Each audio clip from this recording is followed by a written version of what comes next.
Welcome back, everybody, to another episode of This Is My Bourbon Podcast. I'm your host, Barry, and with me this week, as Swan is on sabbatical, it's a good friend of the show, Buddy, who you probably know from a couple of episodes ago at this point, maybe. Our liaison with the Nashville Bourbon Society in many ways, Adam Terry. Hi, Adam. Hey, buddy, what's going on? I am feeling a little low key tonight. I don't know why. Just kind of going full on like sweaty balls or something. Ooh. Oh, yeah. But but I'm doing well. It's a later night recording for me, kind of for you as well. But that's all good. I don't mind it one little bit. I actually kind of enjoy these late night recordings more because it's a good way to just kind of wrap up my day, right? And I can just kind of ease off into dreamland afterwards, which is a good feeling. It's a good feeling. How are you doing? Doing well. Yeah, this is a little late for me too. Normally around this time, I'd be putting my 2-year-old to bed, or one of us would be. But yeah, it's a nice little night off for me, I guess. My wife's taking care of things tonight, so big props to her. Thanks, Megan. She is the best. We appreciate it a lot. So before we get too far into this, a couple of things up top. As I said, Swan is on sabbatical for a little while. Just got to the point where we weren't able to make some recording times happen. So he will be back in the hopefully not too near future, in the not too far off future. But in the meantime, we're going to have some guest co-hosts again. Adam will be one of the main ones. And we're just going to kind of keep chugging along for a little while. But if you are new to the show, this is your first time listening, thank you so much for being here. Please go ahead and subscribe to the show and subscribe to the channel if you are watching this on YouTube as opposed to listening to it in your podcatcher app. Please leave us a 5-star rating and review as well. Don't know what you were just doing there, Adam. It looked like you were... I'm hoping you were cleaning your glass. I swear I was cleaning the glass with my t-shirt. That's it's not what it looks like. Didn't look like that at all. So that's just for the video watchers here instead of audio. Lord. Yeah, Thank God this is a podcast. Like I did say though, this is going up on YouTube. So oh God. Sorry, buddy. Oh, I gotta go. I just heard somebody scream. The dog's barking. I'm upset. You're upset. We're all upset. I don't even have a dog. It's the neighbor's dog. But yeah, please leave us a 5-star rating and review as well. It's a big way to help the show. If you have not yet subscribed to the YouTube channel, I go live there every Thursday evening. It's youtube.com/This Is My Bourbon Podcast. And we got some videos coming out soon. Still kind of working on a few of those behind the scene, but they will be coming out before you know it. And Patreon is where you can support the show. Patreon.com/My Bourbon Podcast for as little as $1 a month. $5 a month gets you some bonus content. So because Adam is in Nashville and I'm all the way up in Lexington, we don't really have a flying blind, but instead what I figured we would do, just kind of get our palates warmed up. Not necessarily for a review or anything, but just because we may as well. You know, we do have a couple of bottles we want to talk about. We do have a topic that we want to talk about as well, which I think lots of people are either going to be really frustrated by this notion that has come about, and we'll get to it here in a bit, or they're going to be happy that this era is over in regards to something that has made the community a little bit more unified in some ways.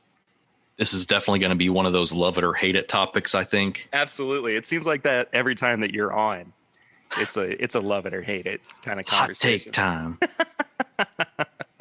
Adam, I'll ask you though, what have you been drinking recently? Oh, other than tonight, I've actually, I think I said this last time. It's been like, 5 months ago now? Has it really been that long? Golly. I think so. Yeah. I've been really into some alternative whiskeys. So it's not emo at Hot Topic. That's Irish whiskey, specifically the Spot whiskeys in the Redbreast series. I kind of got into some funky rum. A buddy of mine, Jeremy, gave me a sample of this stuff called Money Musk. and it's super funky, fruity. Something with their distillation where they keep the big vats open to the atmosphere for weeks instead of days. Wow. Kind of adds an interesting flavor to it. And really, kind of weirdly, but apple brandy. Have you ever had Laird's apple brandy? I don't think that I have. No. It's it's the U.S.'s oldest distillery, which is kind of fun, and it's That's super bizarre. fruity. It's good to drink, super easy to drink, and as we're going into summer, we're like 2 weeks away from summertime. It's a lighter drink. Yeah, I like it. Nice. I do kind of feel myself thinking about maybe getting into rum a little bit more this summer. And it's not that I've run the gamut of bourbons, but just to kind of expand the horizons a little bit more, I've taken the dive into Scotch, not nearly as deep as Swan. I've taken a little wading into the kiddie pool side with some Irish whiskey as well. But I'd love to kind of get into rum a little bit more. I will say too, I just realized I said that we were warming our palates up with something, but never actually said what it was. And it's just Turkey 101, stock standard, good stuff, man. Have you made your thoughts known yet about the new bottle design? No, believe it or not, it just hit Nashville a couple weeks ago. So I saw my first bottle maybe 2 weeks ago, and I actually really like the overall like minimalist design of it. Yeah, I just wish the turkey was more present. I wish it was more visible. Yeah, I have to agree with you. I think that without anything in the middle of this bottle, it just looks very naked. I do think too that the handle is not where this design shines. I think that the 750 makes it look really slick. I think it looks fantastic in that smaller bottle. And even the liter, I think it looks quite nice in as well. But the handle just looks a little goofy. It looks like something was kind of forgotten in the design process. So we actually haven't seen any of the smaller size bottles, just the 175s here. Just the handles, yeah. Yeah, but I've seen pictures online. I think that does look a little better. However, I'm drinking something a little different. Mine's a little older. You're drinking Austin Nichols. You jerk. I've got some 2005 Turkey 101 Austin Nichols. I prefer the Old Bird, man. I do too. I think the Old Bird's really... That sounds like we're talking about a woman, and I don't want to say that. But I like the Old Turkey on the bottle of Wild Turkey 101 better than the newer one. It does look classier, I think, in some regards. I'm not an ornithologist, man. I don't know about birds. This could be a female bird. It could be. Dude, I don't know. I can't even get into it. I don't even know how to joke about it because I would feel just uncomfortable the entire time. Let's not get canceled. Yeah, that's a good idea. So I talked about this recently, but I'm in the process of kind of reorganizing my collection and trying to get a sense of what all I have, which did not realize how many Elijah Craig picks I have. Over a dozen at this point. You probably shouldn't Marie Kondo your whiskey collection. They all spark joy, Marie. Okay, let us alone. So it has sparked inspiration, though, I will say, to do what I've been doing with my Russell's picks, my Knob Creek picks, and to create kind of a small batch blend of all of the picks that I have. Because, I mean, nothing's going to be under 8 years with those picks. Not that I've seen at the very least. And really nothing's going to be over 12. So it could just wind up being a very, a very small batch, as it were, with all the bottles that I have. But I would be really interested to see how that kind of turns out. Maybe with some of those older bottles, it might help it get back towards, what the Elijah Craig age stated kind of used to look like. I've got a couple of 12-year age stated picks that really do taste like what the age stated bottles used to resemble. Not quite exactly, but they are quite similar to that. But I guess that's kind of what I'm going to be drinking as opposed to what I've been drinking recently. I like that idea, though. I like the idea of, I'm not going to call it an infinity bottle because that's not the same. You are It, reinterpreting. yeah, yeah. Yeah.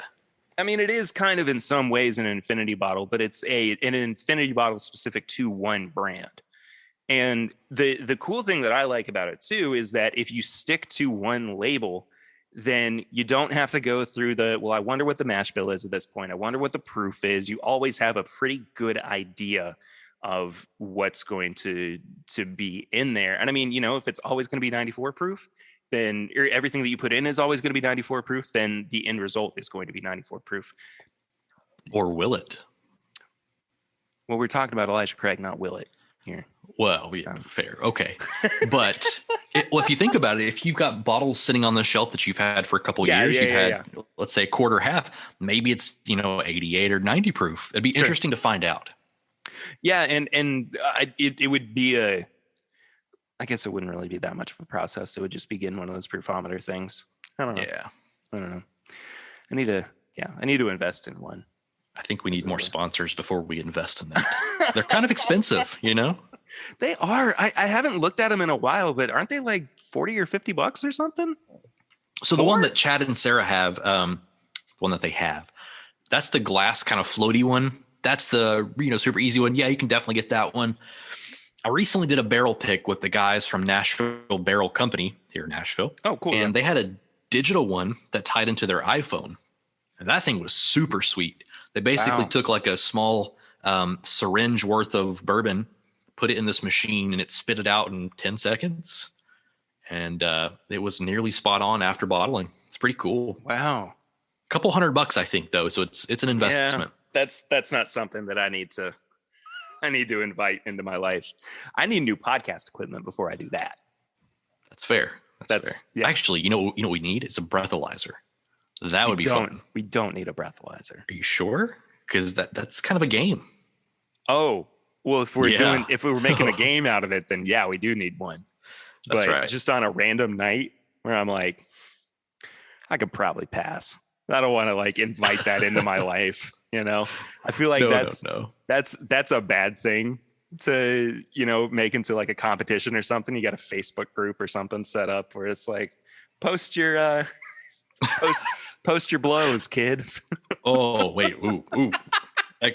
Delete. Well, what did I say? It sounded post your blows, kids. It sounded fine to me. Well, Chris Hansen might have a word with you later. Have you seen any of Chris Hansen's revived content on YouTube? It's basically the exact same thing as To Catch a Predator, but without the brand name behind it.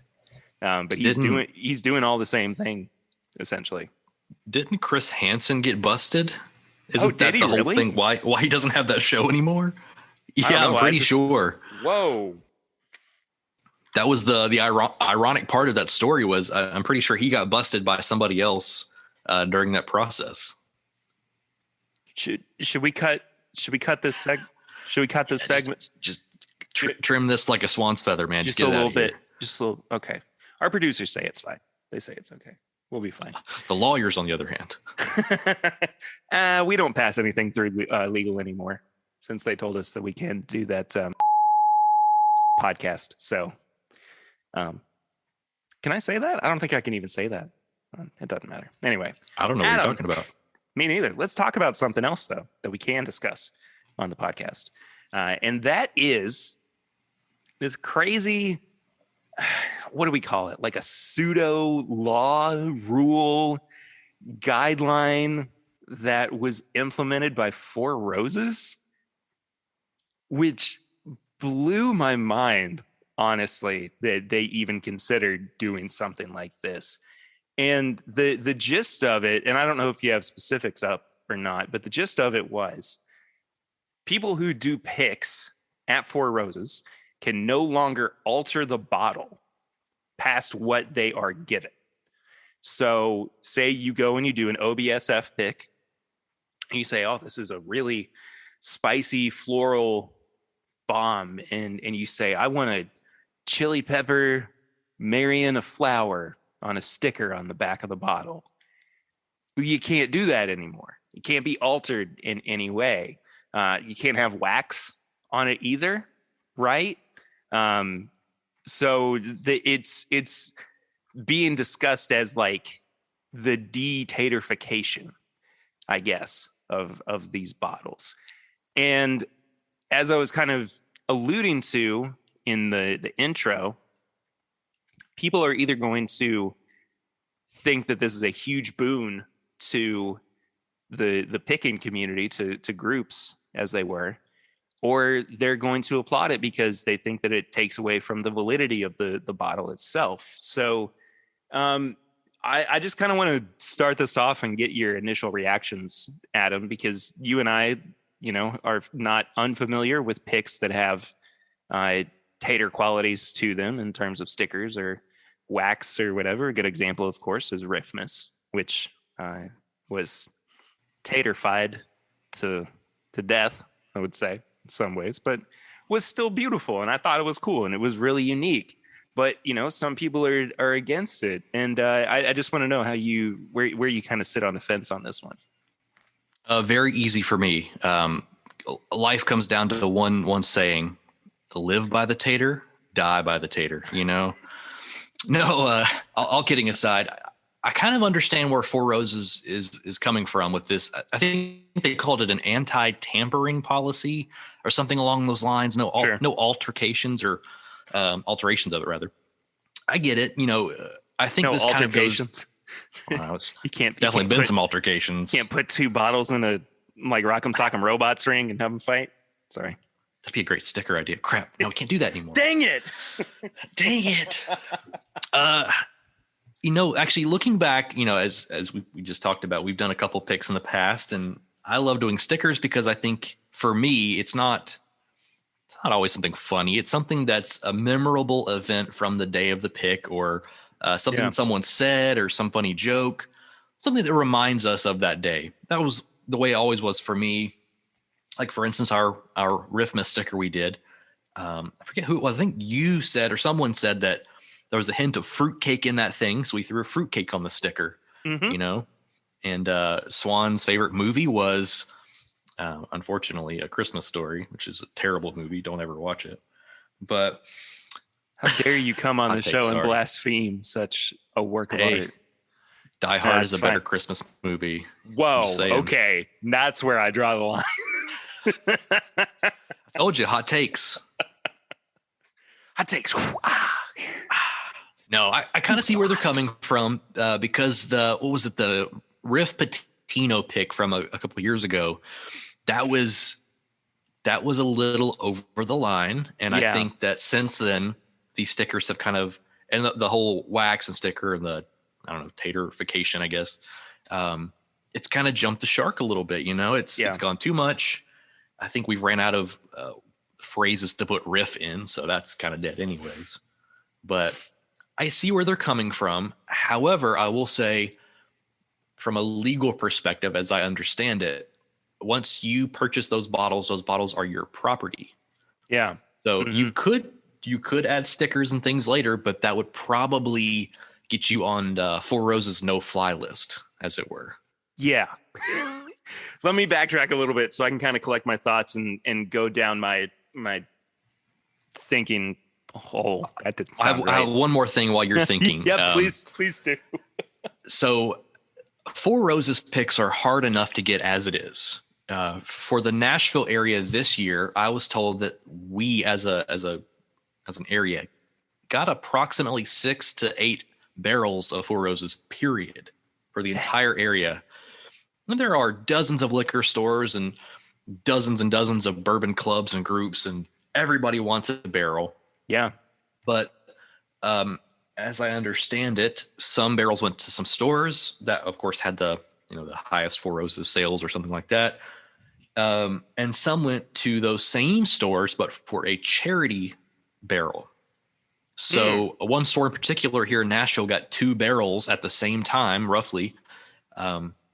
One was dedicated for charity, which is great. Love it. All for that. No issues there. Yeah.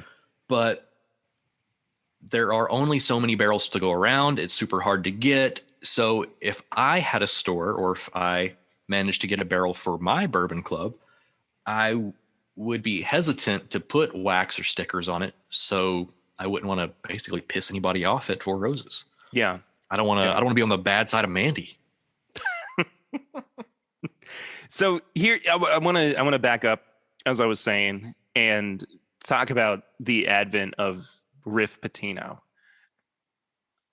I think that was definitely kind of a black eye on the sticker pick hater community, whatever you want to call it. I don't disagree with that at all, and I think that they had every right to be a little bit uncomfortable when it came about that was what happened to that particular bottle. I think, though, it's a very, not one in a million, but it's a low probability that somebody is going to go that crazy with a pick like that. And it was topical at the time, so the folks who picked it were trying to kind of capitalize and sell their bottles on shock value and everything. And if you look at, the people who found it the funniest, a lot of them were UK fans, and they're like, oh, I have to get this bottle. And then it drove up interest, which drove up market price, and it just became a whole thing. So from a control standpoint, I can understand that. And in some ways it could be to try to reel in the impact that the secondary market has as well on the primary market. However, I think that there are two very distinct sides to this coin. And it goes back to what you were saying as well about how back in the day, stickers, wax color, whatever, was in relation to something that reminded you of the pick itself, as opposed to it just being something clever or something that somebody wanted to throw on the bottle because people they were just trying to move bottles, right? And it's a tough conversation to really get into with individual groups or with picks, but I think that if you are trying to sell a pick just based on the label itself, that's not doing the market much of a service as much as it would if you were just selling it based on what was in the bottle. You know what I mean? So I again can understand why there would be some potential regulation on this kind of stuff, but it does in a lot of ways feel like the man kind of squelching creativity or squelching, the ability to kind of leave your mark on a certain thing in the industry that you might not otherwise be able to. I think that's fair. That's a very fair take on it. Playing devil's advocate a little bit, if you are Four Roses, you don't want, you're putting a lot of time, effort, and money into this product, and you're making sure that the appropriate charities and the appropriate groups get these bottles to, I guess, maximize your marketing value. Yeah. You don't want some group adding a bunch of fluff and pomp and circumstance and jacking up the price tenfold. That kind of gives you a bit of a black eye from a company perspective too. Yeah, absolutely. So I see both sides of it. From a group perspective, I'd love to keep doing a simple sticker, or, once a year we might tater something out and put some wax and, glitter or glow in the dark paint in it, whatever it may be. But I definitely see where Four Roses is coming from by trying to prohibit this. Not saying it's good or bad. It's just, I understand. I do too. Here's where my brain kind of did a backflip, though. I don't know of a lot of Four Roses picks that are that decked out. I've seen some with stickers. I haven't seen a lot with wax. And honestly, I don't think that I can name a single one that has been waxed by a group or a picking team. There have been a couple here in the Nashville area. One recently, but it was done very well. I'm not going to name names in case anybody gets in trouble, but no, that's fine. Yeah. The sticker was done very well. It was a in memoriam sticker for his grandmother who recently passed away. Her name was Rose, so it was for Rose. Super well done. He dipped it in red wax on the top and stamped a Rose logo into it. looked perfect, really did a good job doing it. Not one of those where everybody's using the same silver or copper wax and they put some ping pong ball or cowboy hat on it or some dumb thing to jack up the price $20. This was well Right. done. But other than that, I probably 20 bottles of barrel selects, and as far as I'm aware, that's the only waxed one I've ever seen. Or at least that's the only one I've had. Sure. That kind of brings up a point that I think is also worth discussing, and that is there a line that people might cross in some ways, or people might find a little bit blurry when it comes to what is considered classy? Big quotes, big air quotes around that. And I think that it's a very subjective take. And it's one that I don't think everybody can find common ground on. But I do think that if we're using something like Riff Pitino as an example, that's a good point to make in terms of where things can get a little out of control. Yeah, where's that line at? That's going to be dependent on what you think that's appropriate or not. Yeah, exactly. So I don't think, from my perspective, that this is so much reactionary from Four Roses as much as it is precautionary. Do you feel that way, or am I just kind of skewed in my perspective? No, I do agree. I think it is more precautionary. They are setting a policy in place to prohibit and really just to limit any kind of damages on their part. If somebody does get a barrel pick and decides to go crazy with it and ignore their policy, then that's it. You got one and you're done. Yeah. And New Riff 2, Four Roses can go back to the media and say, hey, this wasn't us, guys. We told them not to, and they did it anyways. Yeah. We put the speed limit sign up and you did it anyways. So it's their fault. I got to be honest with you. I don't think that this is going to stop people from putting stickers or wax on bottles. It almost reads more like when, and it's a very small part of the industry as a whole when we're talking about Four Roses, but it does remind me a lot of when the NFL put the unsportsmanlike conduct call in place for people who celebrated a touchdown for too long, right? Exactly. And it was like, well, they're still going to do it. It's just probably not going to be as exuberant as it was before. Or they're going to do the most that they can while still being able to get away with it, I think is probably the better analogy, I guess. I don't think this is the death of tater labels, though. No, absolutely not. As a matter of fact, I've got a great idea already.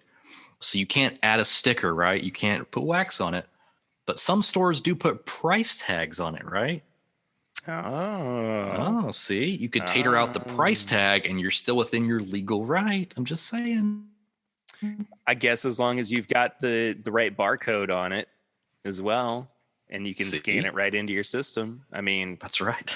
You're you're basically working around it, but I don't like, and even at that point, it's like, I mean, are we just trying to fix the system to our own benefit, and then eventually that's going to get covered as well by these regulations? And it's a very slippery slope of a conversation to have as well. It's well, if this, then that, and then if that, then this, and it becomes kind of like it's very, and excuse my phrase, but it's very up itself in terms of a conversation to be had. And I think that there is a little bit of wariness that comes with it as well. I don't think it's fully warranted. I don't think that it's easy to kind of go down that rabbit hole in this day and age. But um,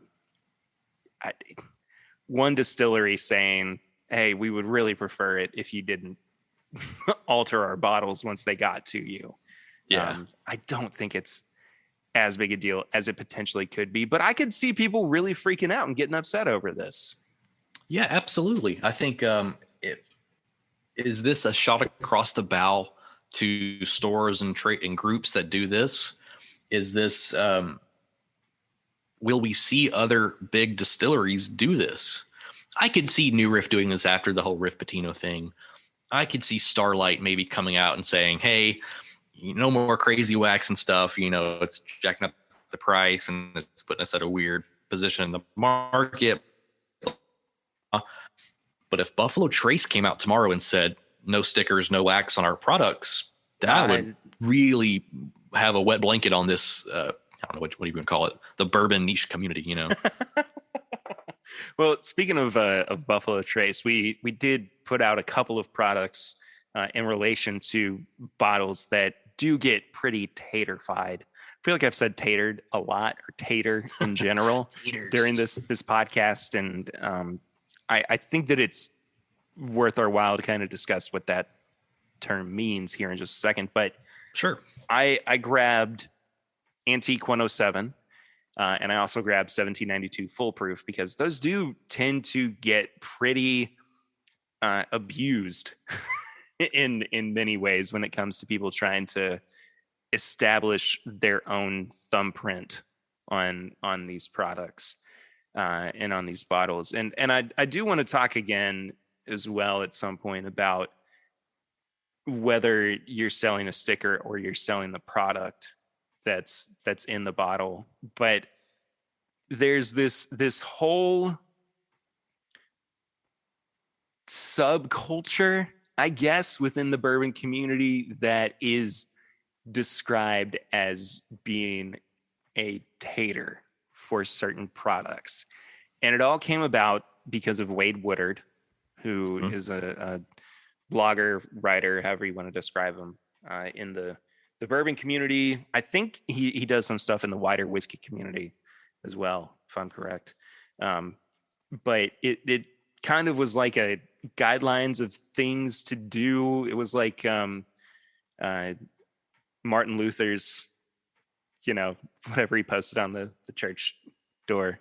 But it kind of reads that same way, where it's like, a tater does this kind of thing, and you want to avoid doing this so that you're not one. And it started to gain kind of this traction around exclusivity in the bourbon community. And it was funny because there was that period too where I read through everything that he lined out as to what makes a tater, and I was like, oh, I do some of these things. I do, I fall under a lot of these categories, but I kind of have given up on reading through that and feeling a certain way about that list. But it's a long list, and I think it is. I think it's always growing. Everybody in the bourbon community, whether you just got in and you got your first bottle of Buffalo Trace, or if you've been a bourbon certified bourbon steward for 10 years or whatever, I think we've all done some of these things on this list. Mm-hmm. I mean, there's 88 items on his current list as of now. I think the last I really looked at it, it was like 62, 65, something like that. What are some of the more recent ones? I'm curious. The one that really got me, and I kind of laughed because I've also done this, is have a personal collection of whiskey hang tags. And as a Russell's Reserve fan, once the bottle's empty, the bottle doesn't mean anything to me because the older bottles didn't really have anything on it. Sure. But those little neck tags with the information of the barrel and the age, I kept a couple of those. I thought those were cool. Something to reference back to. Hey, I liked that Warehouse Delicious pick from Hops to Go in Lexington. So if I can find a sister barrel or something near that, that's good info to have. Yeah. I'm not a tater. I'm just collecting tags. Well, I think that it again goes back to this notion of exclusivity or superiority that is kind of established by giving guidelines for ways not to act or ways to act. And, then it starts feeling like a country club or like it's pay to play or, something of that nature, which, is not absent from the bourbon community. I do think that is very much present. But at the same time, I think that as we start to see the community grow and grow and grow, we are trying our best to be inclusive with people. And I mean, it's hard to turn anybody away. It's just, it's a lot easier just to say, hey, do whatever the heck you want to do. I don't care. I mean, as long as you're happy doing it. Otherwise, I have no right to say one way or another. That's the way it should be, right? Yeah, of course. Yeah, that's the way it should be. You drink your bourbon how you want to drink it. And if you want to wait in line for 6 hours for a bottle of Blanton's at the distillery, if that makes you happy, hey, man, you do you. Yeah. I'm not going to do that. And if you do that, I may think you're a little bit of a tater, but that's okay. Can we talk about Blanton's for a second? Because I think that it's impossible to talk about the tater world without discussing the horsey bottle. They're not as common as they were about 3 or 4 years ago, but there are, of course, single barrel picks of Blanton's out in the world. I don't know if I've seen one that's been taterfied. Can you think of any? So I've seen one. Okay. And I know of one that's coming soon. I'm not going to divulge any details yet, but what a shame. Yeah. I just want to see it. It is more. I'll definitely send you a picture, of course. Please. Blanton's, I think, epitomizes, or it is the epitome of the tater bottle, because it's that aspirational bourbon for guys or people just getting into the whiskey community. You got your Buffalo Trace and you got your Turkey 101, and you're working your way up through the ranks of the more allocated and harder to find bottles. And so Blanton's becomes that halo. You got to achieve it, got to try it, got to get it. It is hard to find, especially a store pick of one here lately. But yeah, I don't think I've ever seen a really tatered out bottle. I've seen a sticker on one, was super casual, nothing crazy. Sure. The one that I have heard about is going to be a little more wild, but it's pretty rare. It's also a harder bottle to sticker, right? You only got one side. Yeah, exactly. Well, that's what I was thinking, but also it's already waxed. Like, I mean, if you're going to wax that bottle, you either wax the very bottom of it or you wax the entire thing. And then whoever you're selling the bottle to, if they're really curious about the information on it, have to peel every little layer of wax back. Perfect. Like it's a banana, so that they can get into it and find all the information. No, we're not doing a banana. Just like Buffalo Shrek. Trace. I've got layers. Terrible accent. Terrible. Blanton's is like onions. Doesn't matter. But it's almost like the perfect anti-sticker, anti-alteration bottle, which I'm sure is a main reason why we've not seen people really go to town on that one, which is, fine. But I mean, it doesn't sit around on the shelf. People don't look at Blanton's. They go, well, I'll probably get it next week. You're either not getting it or you're getting it that day. It's not one of those that you really need to tater up to help sell either. Exactly. Yeah, that's what I'm getting at. Yeah, if you've got 14 different store picks and you get a Blanton's in, that's going to move anyways. You don't have to put a sticker and wax already. It's already got it. Yeah. But it could be better. I'm just saying. How? I'll tell you later. I can't tell you now. It'd ruin the surprise. Oh, that's fair. That's fair. You'll definitely see this one in the Tater Talk Facebook group. Fantastic. I think that this is a good point to talk about the difference between selling a label / sticker and selling the product inside the bottle. And I do think that there is this this notion that is kind of what we're seeing from Four Roses as well.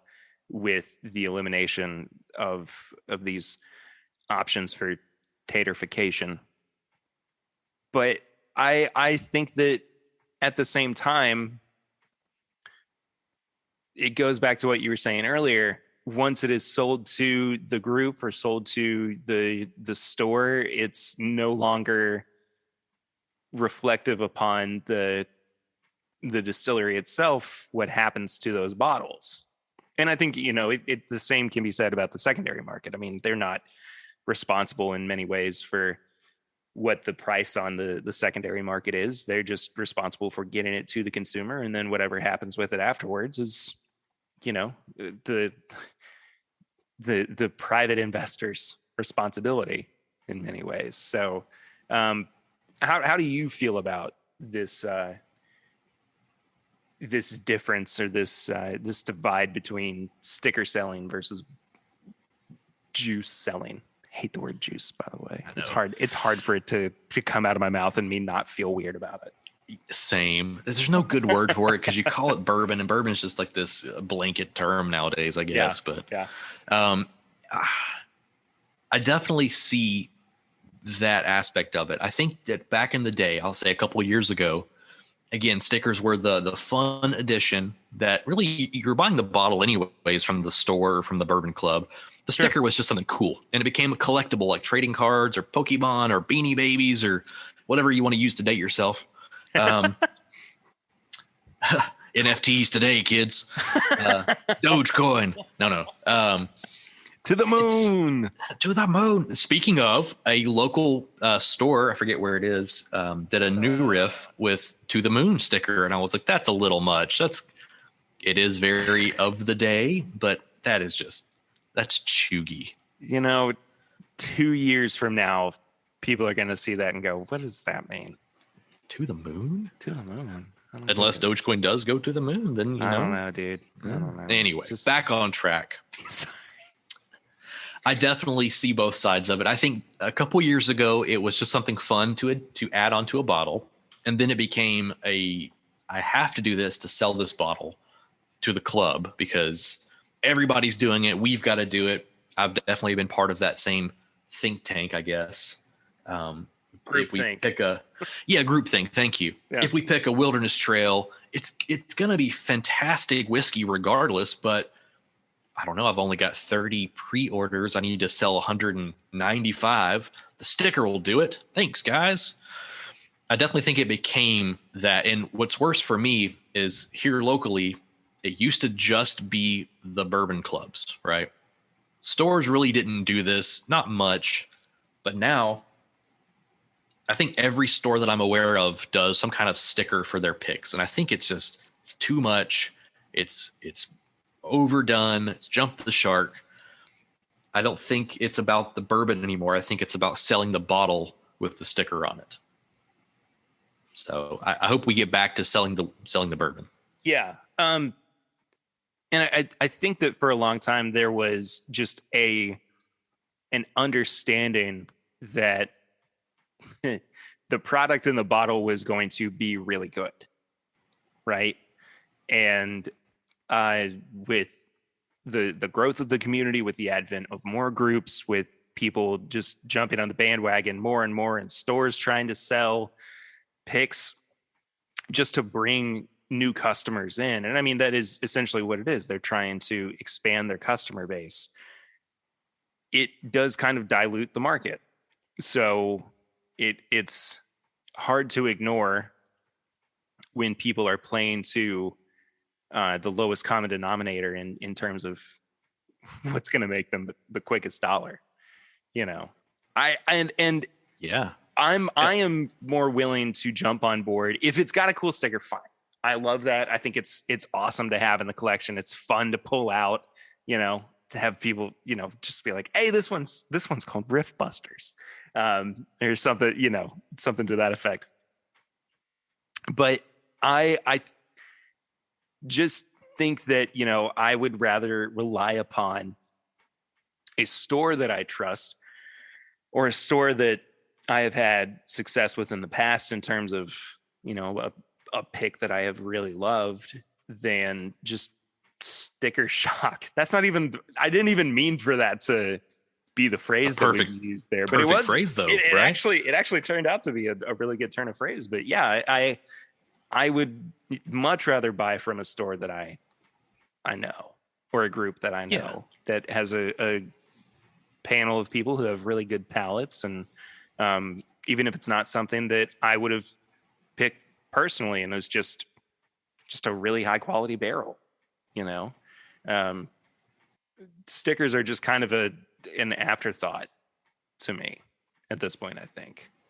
Same for me. I can probably say I've purchased a bottle because of the sticker, maybe a handful of times. Something that was truly over the top funny for us in our local area.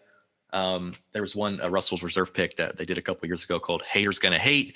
And it was the most fantastic sticker because it was topical to somebody in our bourbon community.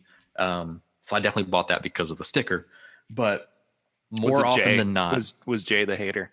No, unfortunately. He is a hater, but no, I love Jay. He's a great guy.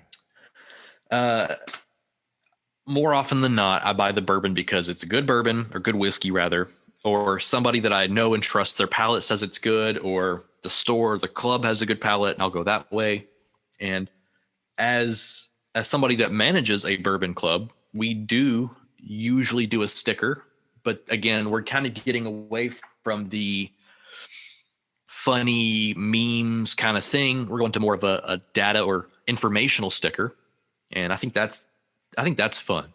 You know what's funny though is that it's since I've known you and since I've known barrels that you have picked, there's like a bell curve almost to that for you, because you started doing labels or stickers with information, and then it, picked back up at the top where it was no information, all image and wax and whatnot. So now that you're coming back down and you're talking about wanting to do more stickers with information on them, that is really funny to me and really quite interesting. And I wouldn't have this particular example if I hadn't gone through recently and organized my collection, organized my shelf. But I think the first pick I ever had from you was that Elijah Craig pick that you gifted me, which still is one of my favorite Elijah Craig picks of all time. But it's like all information based, which I loved. I didn't have any problem with that. And I think that that's something that could be overlooked when you're talking. And I mean, I know that Four Roses has all that information basically on the bottle anyway, but in some aspects, I mean, that could be something that is overlooked when other distilleries maybe take on this stance and try to prevent people from putting anything that might alter the bottle as it is once it leaves the distillery. Yeah, that one you're talking about specifically was from a local store called Woodland Wine Merchant, and they do a fantastic job of those informational stickers. And I actually went so far, I love that design so much, I went so far to contact their design, team, their graphic designers, not in-house, but a third party, to see what it would cost to have them work us up a logo and a design package and all this stuff for our barrel picks. It costs way too much for me. I'm not making money off this stuff anyways. But I loved it so much, and we did kind of do the bell curve, and we got into the meme stickers or the funny stuff for a while. But honestly, that also adds cost. The wax, yeah, for sure. The wax isn't cheap. The stickers can be cheap, but if you hire, I'm not an artist, I had to hire a graphic designer to do the last couple stickers we did. So you're welcome, by the way, you unemployed artists, paying off that college tuition that you probably still owe. I don't want to talk about it. Yeah, it's a lot of money. It's mostly just the fact that I was in college for 7 years. Well, you didn't know what you wanted to do, right? Yeah. I don't want to talk about it anyway. Yes. In the immortal words of Chris Farley, a lot of people go to college for 7 years. That summer holiday really took its toll, didn't it? Studying abroad. What are you going to do when you get out of school? No idea. No idea. Probably live in a van down by the river. Hey, Dad, I don't see too good. Is that Bill Shakespeare over there? Perfect. It's such an underrated line from that sketch. Anyway, sorry. Thank you for indulging really us in is. our Chris Farley quotes. Anyway. Anyway, I do think that the What were we talking stickers, I think the stickers have kind of jumped the shark. For me and my group, we're calming that down. The last one we did was for our 1792 foolproof pick that we did back in February. Yeah. Most of the people on the barrel pick were over the age of 35. So we thought it was funny that we were kind of the old timers in our group. Most everyone else was on the younger side. So we ended up going with like an old black and white TV with the click dial. You remember back in my day, our Nintendo Entertainment System had to be plugged in with the threaded coaxial cable. So that was the gist of that one. That's that incredible. And it was freezing cold in the warehouse. We all had coats on, so I don't know. It just looked old timey. Nice, nice. Do I have a bottle of that? No, I have a few left though. I could definitely get you one. I thought that I know a guy.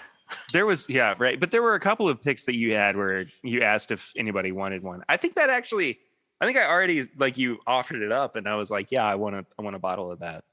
Probably. So, I don't know, man. I can't hardly keep track of it anymore, but I did. What's that? That was not a pleasant face that you just had there.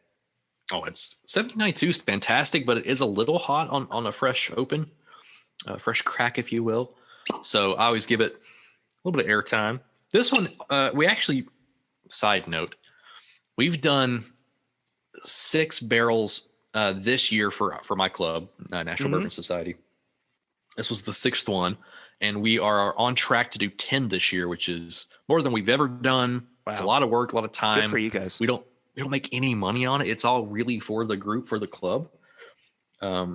So I'm having a blast doing this, but this last one we did was really great. We got in there in February. Everything was super cold.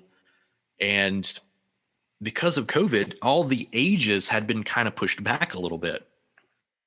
Right. What I didn't know was 1792 is typically 6 to 8 old. 8's kind of on the high end.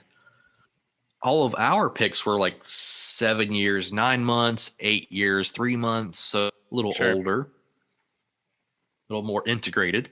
And this one in particular, I went in knowing that some people don't like the proof point. It comes off as hot, aggressive. Some people also don't want that banana or typical, Barton flavor profile. So we want something different. Yeah. That being said, I did just pour some 1792 foolproof that is just straight up banana bread. And I do love banana bread. Don't get me wrong. But like if it's a banana note that is unaccompanied by anything else, I'm just not I'm not a fan. I'm not a big fan of that. You want to have, sometimes people don't understand when you say, oh, it kind of has a banana note. And they're like, I don't get it. Or maybe they don't have the palate and they've never had a banana. I don't know. They've just straight up never eaten one. Really I've only ever had potassium, but anyway. What's a banana taste like in comparison to a plantain there? What's the taste? You tell me, buddy. I grew up on those golden Chiquitas. So anyway, specifically, if you want to have that banana profile front and center, there is a French whiskey called Brenne, Brenne. Pick up a bottle. I promise you, it tastes like the banana runts candy. That's it. And it's actually pretty good. That's just like not for me. That's just not for me.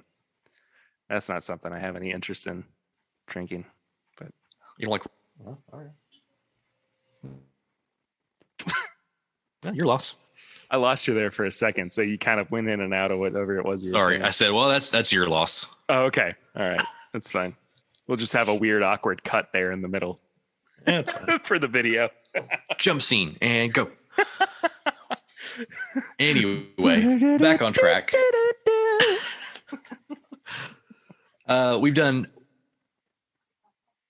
We're on track to do 10 barrels this year. We have a couple of fun stickers earlier this year, but from here on out, as far as I'm aware, we've got nothing but more factual, data-driven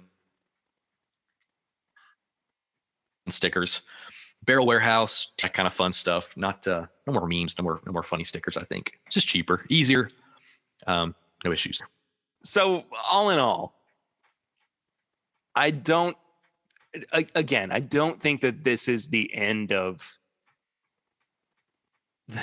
the taterfication of bottles. But I do think that this has implications for how distilleries are going to approach handing out opportunities with picks in the future.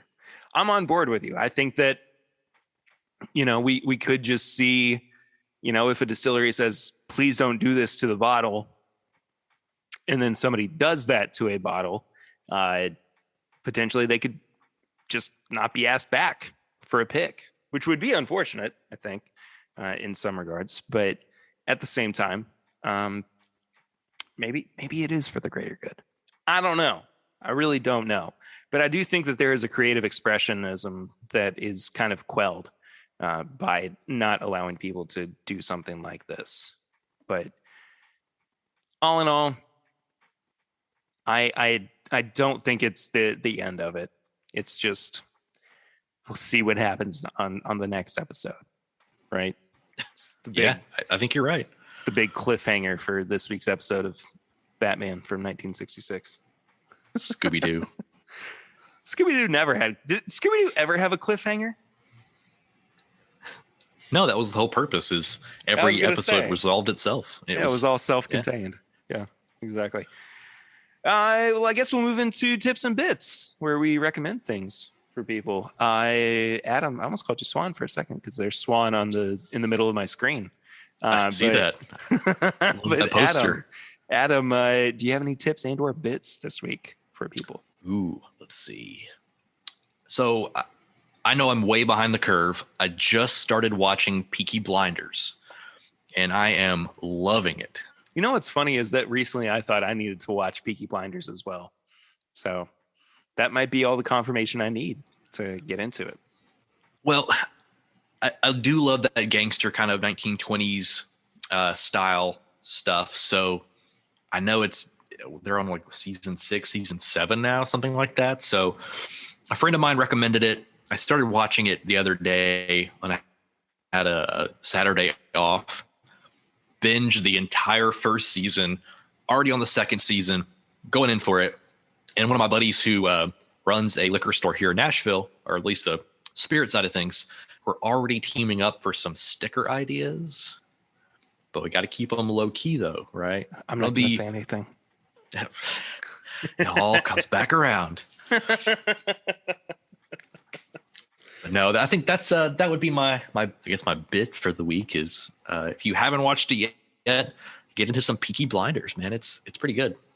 So, if you're a fan of the gory kind of blood and guts, there is a little bit of that in there too. So if you're afraid of that, probably shouldn't watch it. if you're just so scared, you're a scared little baby. If you're a little pigeon, maybe not a full-grown swan yet, you can't handle the blood and guts and gore, probably shouldn't watch it. It's fine. It is what it is. We just watched the final 2 episodes of this season of Saturday Night Live, and the Keegan-Michael Key episode has what might be one of my favorite Saturday Night Live sketches of all time, where they bring back the Muppet Show, and Statler and Waldorf, the 2 old men up in the balconies, are heckling as they always do, and finally security gets sicked on these 2 old men. And it is one of the funniest things I've seen in a really, really long time. And I'm a big Muppets fan. Like, just it's the weirdest thing in the world to me, but I love the Muppets so much. And I have always kind of wondered why or what would happen if they were just kind of told, hey, you should probably tone it down a little bit there, guy. Like, dial it back a few notches. You know what I mean? But I love the ending of that sketch. Not to ruin it, but that's the best part. Is I totally agree. maybe the Muppets are the bad people. You know? Oh my gosh, man. I just think that Keegan was great in that entire episode. Loved it. I saw on I think it was some news website that it was one of the lowest rated episodes ever. Blah blah blah. I liked it. I like him a lot. He's done some really funny stuff before, of course. I love the school teacher routine. Oh, of course. Yeah, That's a fantastic. classic. I think that's one of the best comedy sketches, best comedy sketches in history, and I think that will go down for a long time as being a classic. So I want to. So I'm also way behind on a few things. One of them is, speaking of Keegan Michael Key, but Jordan Peele's horror work. Like I don't know why, but I have just felt led to watch Get Out recently. So it's on my watch list for this week. And I guess I'll have to follow it up with Us. Is that the follow up that he did? I think so. Yeah. Yeah. So I'm really excited to get into those films. And 2020 was the year that I started watching horror movies for whatever reason. I never really watched them before last year.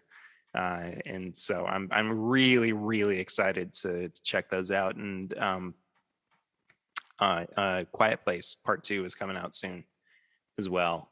Or is already out? Might already be out. I think it's coming out soon. As of recording, it's not out yet, but by the time this episode comes out, it might be out.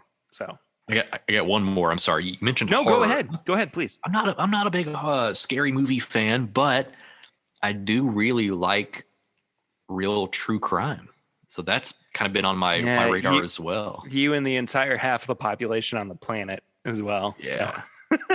I think it was actually your sister that got me into this, possibly. Last podcast on the left. Yep. I think she has mentioned that on the show before. But so they recently did an episode on this guy named Danny Rolling, and I'm not going to go into it too deep because it's really gross, really gruesome. But a lot of horror movies and a lot of ideas and tropes come from real life. Like the movie Scream was based on a real thing. Really? So, yeah.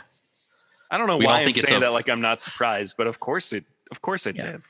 Big scary guy in a toboggan going around with a big knife. Yeah, totally plausible. Because it happened. What about like Brightburn? Like what was that based off of? Breitbart, the news website? No, that's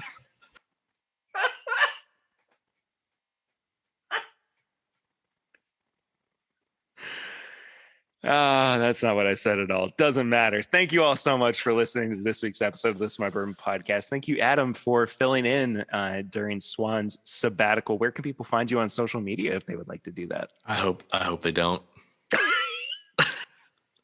I'm going to take a social media sabbatical here for a while, but no. Instagram for bourbon is at Nashville Bourbon Society. Pretty simple. Facebook as well. Check it out. Barrel picks, lots of cool stuff from our group go up there. So, yeah. Well, thank you, Barry. Thank you, Adam. If you want to follow me personally, I am at pritter1492 on all social media channels. If you want to follow the show itself, it's at My Bourbon Pod on Instagram, Facebook, and Twitter. As I said at the top of the show, you can also leave us a 5-star rating and review on the iTunes podcast app. That is a great way to support the show. It gets us up in the iTunes search algorithm as well. When people go and search for bourbon podcasts, you see that people are listening and downloading, and then they go, hey, maybe I should also listen and download to this podcast. I said that wrong, but it doesn't matter. It's fine. You didn't notice because you're listening. YouTube probably saw my horror flash across my eyes, though. You can find all of our apparel and our merchandise at bourbonshop.threadless.com. As of the recording of this episode, we have a few of our This Is My Bourbon drinking glasses left in stock, but by the time this episode comes out, they're probably going to be sold out. So be on the lookout for the new design that is going to be coming here in the next couple of months over at whiskeyambitions.com, which is Chad and Sarah of It's Bourbon Nights website. Yes, Adam. How many skateboards are left? So many. There are. Oh. It's an infinite supply of skateboards at Bourbon Shop. Oh, you got to say limited edition. There's only 14 left. Sorry, we have two. We have 2.5 skateboards left. Oh Lord. The half one is from the half one's from Quality Control. Oh, yes. So that one does not roll. No, but it does skate though. Ooh. But it's not so much a board as it is just kind of like a 2x4 that you can whack upside the head of somebody that you don't like. I'm not encouraging violence, but I do find it hilarious. So I think that's our cue to get out. Yeah, it definitely. Oh, hey, you talking? See what I did there? I did see what you did there. But I'm not even done yet. You can find, you can send all your questions or comments to thisismybourbonshop@gmail.com. You can send in a voicemail for our infrequent segment Barrel Rings at 859-428-8253. We'll listen to that voicemail here live on the show and respond to it accordingly. Maybe we can throw up a question for people for next week. Do you think that stickers and wax add to the overall value of a bottle? And let us know why or why not. Again, that's 859-428-8253. And we'll listen to that on next week's episode. Also, the YouTube channel, youtube.com/thisismybourbon podcast. I go live there every Thursday night. It's a great way to support the show. We are on the road to 1,000 subs. We'll be hopefully hitting that soon in the next few months. And then last but not least, patreon.com/mybourbonpodcast for as little as $1 a month. You can help support the show for as little as $5 a month. You get bonus content, including the pregame chats, which come out the day before every episode, and the newly revamped Last Call, which is going to be happening very, very soon. I don't want to spoil anything about that. But before, I'd say about the beginning of August, we will see the return of Last Call. That does it for this week's episode. Next week, I got no idea what's going to happen. We'll see y'all next week. But until then, I'm Barry. I'm Adam. And this is my Bourbon Podcast.